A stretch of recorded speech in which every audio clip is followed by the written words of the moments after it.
আসসালামু আলাইকুম। আজকে আবারও একটা লং ভিডিও নিয়ে আপনাদের সকলের মাঝে চলে আসলাম। আজকের লং ভিডিওতে শেয়ার করব একদম ঘরোয়া স্টাইলে কবুতরের মাংস রান্নার ফুল রেসিপি। আশা করি আমার এই লং ভিডিওটি তোমাদের সকলের অনেক ভালো লাগবে। ভালো লাগলে একটা লাইক, কমেন্ট, শেয়ার দিয়ে পেজটাকে সাবস্ক্রাইব করতে ভুলো না কিন্তু বন্ধুরা। এখানে ২ টা মাঝারি সাইজের কবুতর নিয়েছি আর হালকা গরম পানি দিয়ে আমি কবুতরটাকে খুব ভালো করে পরিষ্কার করে নিয়েছি।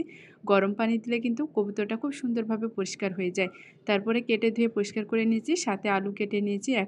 সবগুলো উপকরণ একসাথে রেডি করে নিয়েছি। আদা বাটা, রসুন বাটা, পেঁয়াজ কুচি, জিরা বাটা, সাথে ৩ টা ডিম সিদ্ধ করে ছিলে পরিষ্কার করে নিয়েছি। এখানে গোটা মশলাগুলোও কিন্তু আমি সব কিছু রেডি করে নিয়েছি। এখন রান্নাটা করে নেব। চুলায় একটা প্যান বসিয়ে দিয়েছি। এখানে সয়াবিনের তেলটা গরম হয়ে আসলে এখানে আমি ১ কাপ পরিমাণে পেঁয়াজ দিয়ে দিলাম। পেঁয়াজটাকে একটু হালকা নেড়েচেড়ে ভেজে নিয়েছি। তারপরে এখন একে একে গোটা মশলা দিয়ে দিব।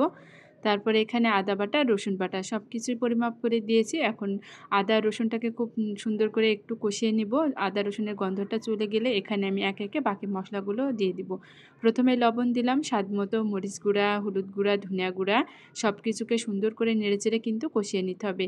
এখানে কিন্তু আমি সামান্য একটু পানি ব্যবহার করব মশলাটাকে কষিয়ে নেওয়ার জন্য। গরম পানি ব্যবহার করলাম।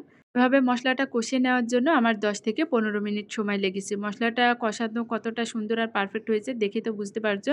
তেলটাও কিন্তু খুব সুন্দর করে ছেড়ে দিয়েছে। তখনই বুঝবে মশলাটা তোমার সুন্দরভাবে কষিয়ে নেওয়া হয়ে গিয়েছে। আর এখন একে একে দিয়ে দিব কবুতরের মাংসগুলো।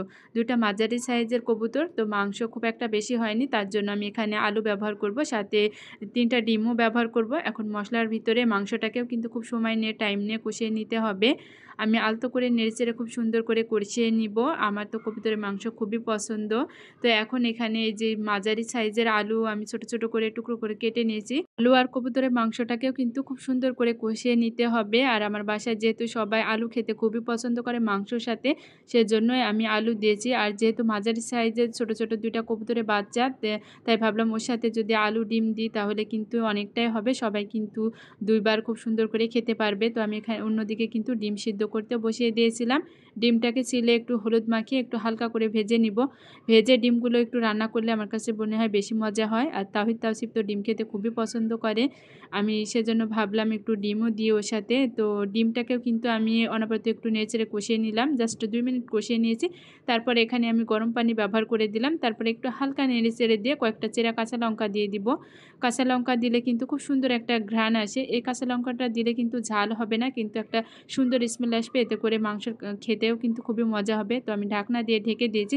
মাঝে মধ্যে একটু হালকা পাতলা করে ঢাকনাটা খুলে নেড়েচেড়ে দিচ্ছিলাম, যাতে করে নিচেটা না লেগে যায়। আর মাংস রান্নাটা আমার প্রায় হয়ে এসেছে। মাংসের কালারটাও কিন্তু মাশাআল্লাহ খুবই সুন্দর।